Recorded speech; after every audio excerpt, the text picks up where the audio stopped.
So we have mycotoxins, which are those byproduct of dirty buildings that have mold inside of them that Right. spark mold illness. Mm-hmm. And we've got toxic metals, Mm-hmm.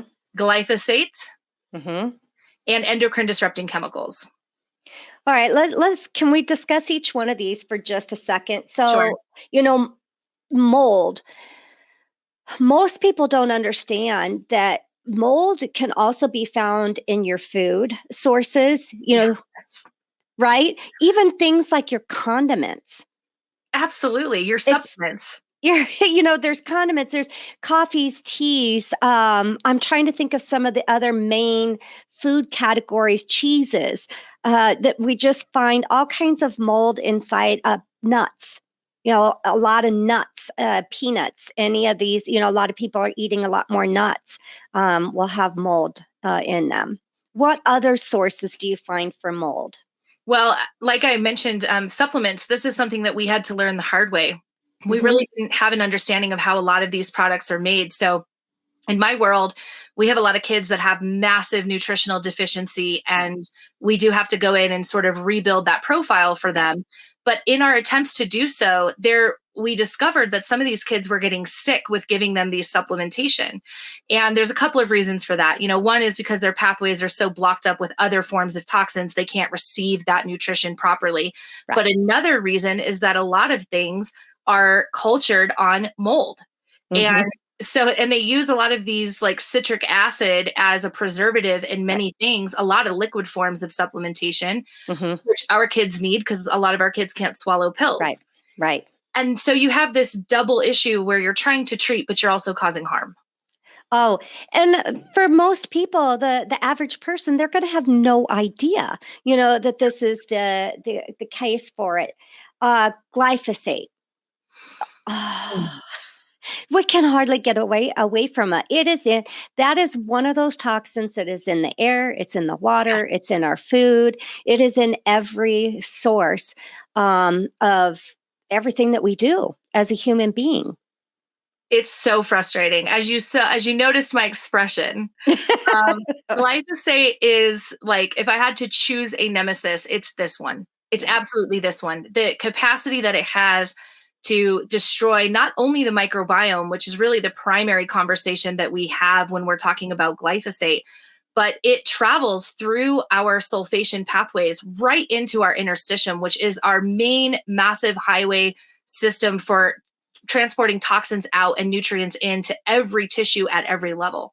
Right. And it just shuts it down. And you always can kind of spot those people that have high glyphosate toxicity because they're often the ones that are dealing with lymphatic dysfunction and carrying heavier loads of adipose, fatty adipose tissues.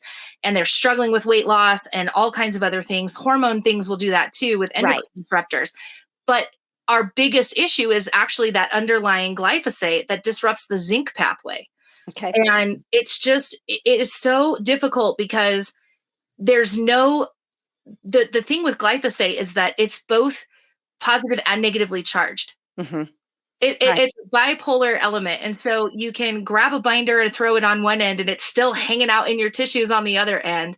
Right. It's really tough to get rid of out of the body. And so this one is, yeah, it's almost like it was designed to just be absolutely destructive. And not only does it ruin the microbiome, as you know, it's a registered chelator, but it only chelates essential minerals. It doesn't touch the heavy metals that we have the burden. No. It just strips all of us of our minerals. Right. And it's just, yeah, it's a bad, bad beast.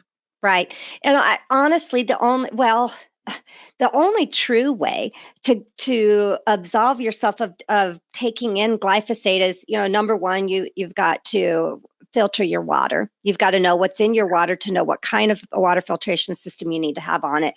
Number two is, I would say eat organic, but I want you to go a step above that.